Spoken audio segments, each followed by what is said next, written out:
चारों ओर एक प्रमुख चर्चा का विषय अभी शुमार है कि शनिदेव वक्री है और 29 जुलाई 2022 से देवगुरु बृहस्पति भी वक्री हो जाएंगे। एक वृद्ध ग्रह और दूसरा धीमी चाल का अधिपति ग्रह।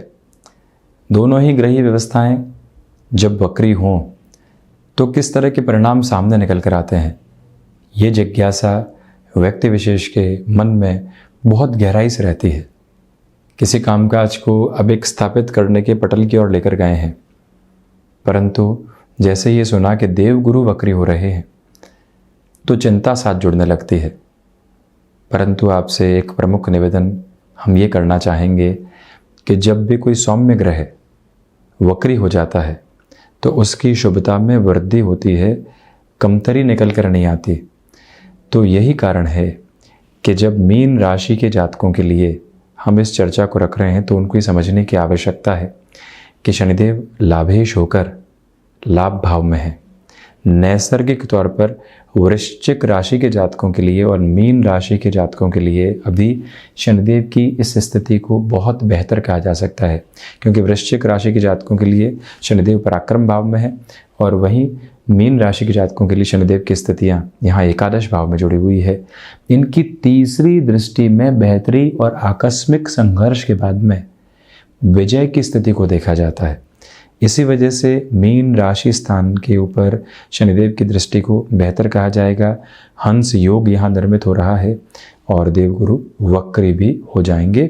24 नवंबर 2022 तक उल्टी चाल के साथ में चलायमान रहेंगे, परंतु प्रभावी तौर के ऊपर इस स्थिति को बेहतर माना जाएगा। प्रथमतया आप ये देखिएगा कि आत्मविश्वास में जो वृद्धि लंबे समय से साथ नहीं चल पा रही थी वो अब साथ रहने वाली होगी। निर्णायक मौकों के ऊपर जो एक विद्रोह की ताकत होती है, यानी कि हम सही हैं, ये आत्मविश्वास और अनुभव के बूते मानते हैं, हाँ में हाँ मिलाने वाले नहीं होंगे। ये ताकत यहाँ आपके साथ में बनी रहेगी।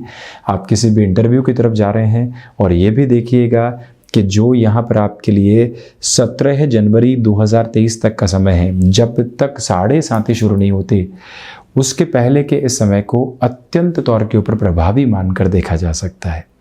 आप ये भी गौर कीजिएगा कि यहाँ देव गुरु बृहस्पति 5वीं दृष्टि से अपने उच्च राशि स्थान को देख रहे हैं। शनिदेव की भी दृष्टि यहाँ पंचम भाव पर है। इसी वजह से शेयर मार्केट संबंधी निवेश में लंबे समय की प्रक्रियाओं को देखना, एजुकेशन के साथ पुनः जुड़ना, आप यहाँ पर शासन प्रशासन संबंधी किसी भी क्षेत्र विशेष के साथ में अपने हस्तक्षेप को बढ़ाकर देखना चाहते हैं, तब भी इस टाइम स्पेसिफिक को आप खुद के लिए बहुत ज़्यादा पॉजिटिविटी के साथ में देखने वाले हो सकते हैं। किसी भी तरीके की नकारात्मकता यहाँ सामने मौजूद नहीं है। ये निवेदन आपसे हम करना चाहेंगे कि संतान पक्ष के साथ में जुड़कर किसी भी कामकाज को यदि आप आगे गतिमान करना चाहते हैं तब भी पॉजिटिविटी के बेस यहाँ कंटिन्यूअस नोट के ऊपर आपके लिए बनते हुए प्रतीत होंगे।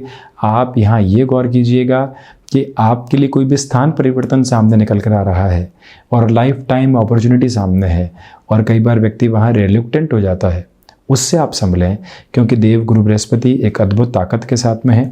तो वहीं देव गुरु बृहस्पति की 7वीं दृष्टि यहाँ गृहस्थ भाव पर रहने वाली होगी।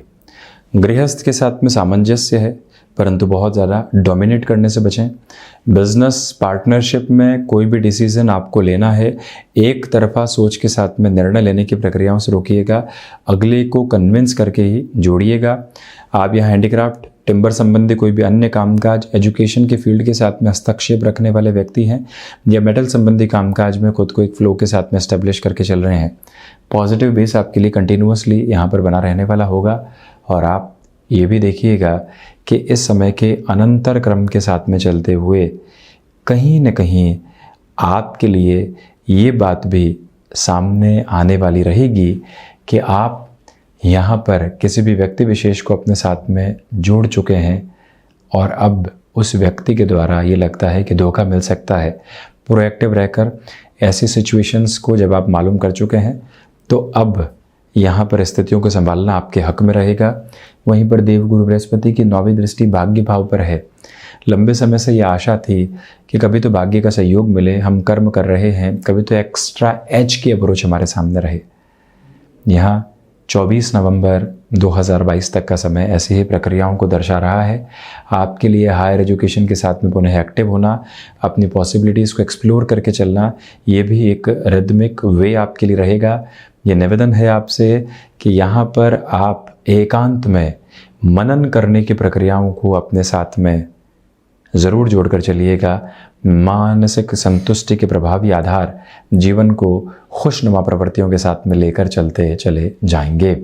वहीं पर ये गौर करें कि जो एक तरह से दशम भाव के अधिपति हैं वो राशि भाव के साथ में रहेंगे। कर्मशीलता बनी हुई है, स्मार्ट वर्किंग अप्रोच के साथ में आप चल रहे हैं। यहाँ लोग बारंबार आपको निस्तेज करने का प्रयास करेंगे, परंतु आप अपनी ऊर्जा से ऐसे लोगों को विफल करते चले जाएंगे और ख़ुद को एक नई अप्रोच के साथ में एस्टेब्लिश करते हुए प्रतीत होंगे। ये मूल मंत्र आप अपने साथ में बनाकर ज़रूर चलिएगा। कोई भी दुविधा यहाँ पर आपको बारंबार परेशान करने वाली नहीं रहेगी। और वहीं ये निवेदन है आपसे इस स्पष्टतम स्तर पर कि आप जो यहाँ पर प्रबंधन संबंधी कामकाज के साथ में खुद को किसी भी नई डेजिग्नेशन के साथ में एस्टेब्लिश करना चाहते हैं, स्टार्टअप का ऑफ़र निकल कर आया है, मन कर रहा है उस ओर जाएं, परंतु अनुभव बता रहा है रोका जाए, तो कई बार मन के भीतर की उजास के साथ में जुड़ने की आवश्यकताएं रहती है। ये समय कुछ ऐसी स्थितियों को दर्शा रहा है। और वहीं शनिदेव की तीसरी दृष्टि जो यह राशि भाव पर रहेगी, ये आपको निरंतर तौर पर भीतर की शक्ति और साहस के साथ में जोड़ती चली जा रही है। दुविधाएं दूर दूर तक भी नहीं है। खुद को आप लगातार गतिमान करते चले जाइएगा। ये बारंबार निवेदन है आपसे कि यहाँ ये जो 24 नवंबर तक का समय है, उसके बाद 17 जनवरी 2023 तक का समय है, आपके लिए बेहद शानदार है। पूरी ही ऊर्जावान स्थितियों को साथ जोड़कर आप चलते चले जाएं। हम ऐसी ही चर्चाओं के साथ बारंबार आपके समक्ष उपस्थित होते रहेंगे। धन्यवाद और कोटिशः आभार।